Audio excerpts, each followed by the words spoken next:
Менің каналыма қош келдің. Бүгін осындай пинетка жасайтын боламыз. Бұл пинетканың размері 1 жасар балаға арналған. Ол үшін бізге фетр, мата және безендіруге арналған заттар қажет. Менде табанның ұзындығы 12,5 см, ширинасы 6 см. Баланың табанын өлшеген размерден 1 немесе 1,5 см артық етіп қиып алыңыздар. Бұл пинетка өзі 2 детальдан тұрады. Бірінші астыңғы бөлігі және үстіңгі бөлігі.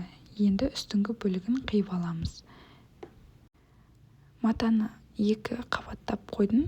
Сразу 2 деталь қиып алу үшін. Ширинасы 15-16 см сызып аласыздар. Тең ортасын тауып төмен қарай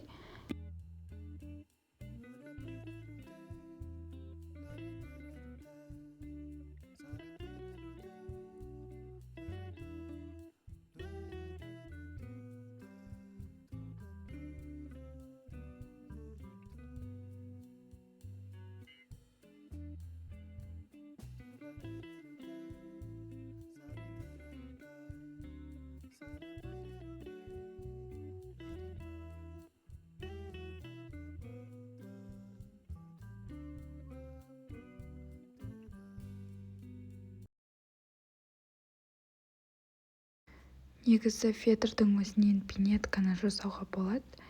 Мен кәжекей тіккен болатынмын. Соған түстес етіп, фетрдің үстіне матаны қосып жасадым. Осылай 4 деталімізді да клейлеп аламыз. Немесе сіздерде паутинка болса, паутинкамен үтіктеп алған жақсы.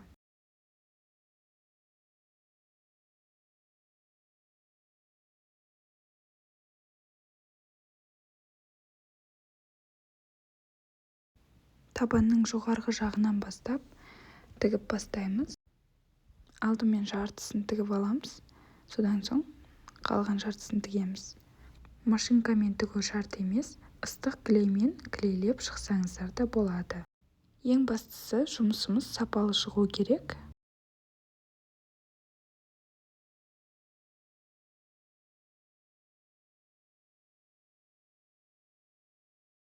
Тігіп болған соң оң бетіне аударып аламыз.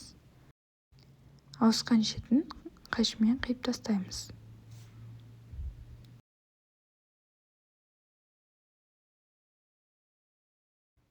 Енді осы бөлігін ыстық клеймен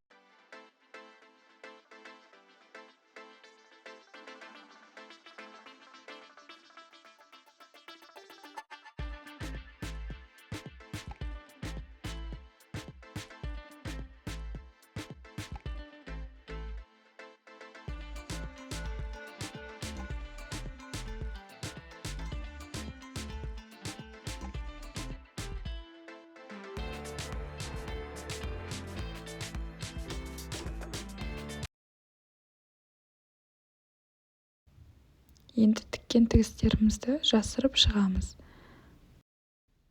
Пинетканың безендірілуін өз қалауларыңызша жасаңыздар. Тігістерін жым-шоқтармен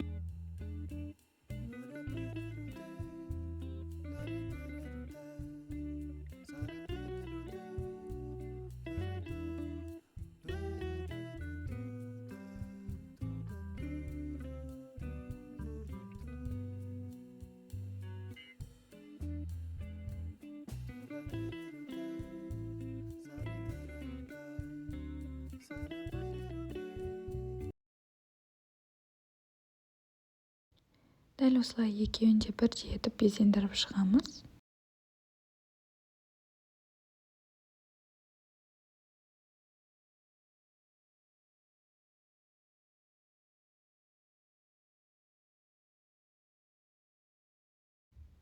Енді алдына өзіңізге ұнаған идеямен жасасаңыздар болады. Бұл менде капрон мата. Капрон матасынан бабочка жасаймын деп шештім. Осылай клеймен қосып, бабочка жасап тастауға болады.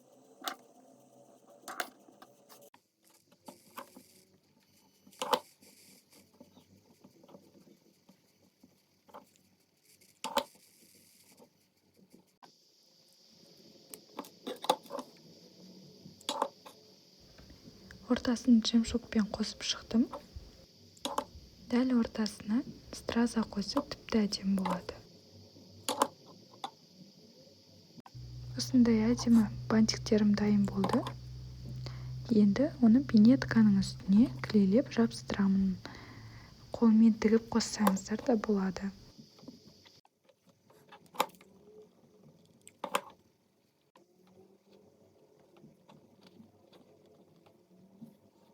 Видеом пайдалы болса, каналыма тіркеліп, лайк басып қолдап кетіңіздер.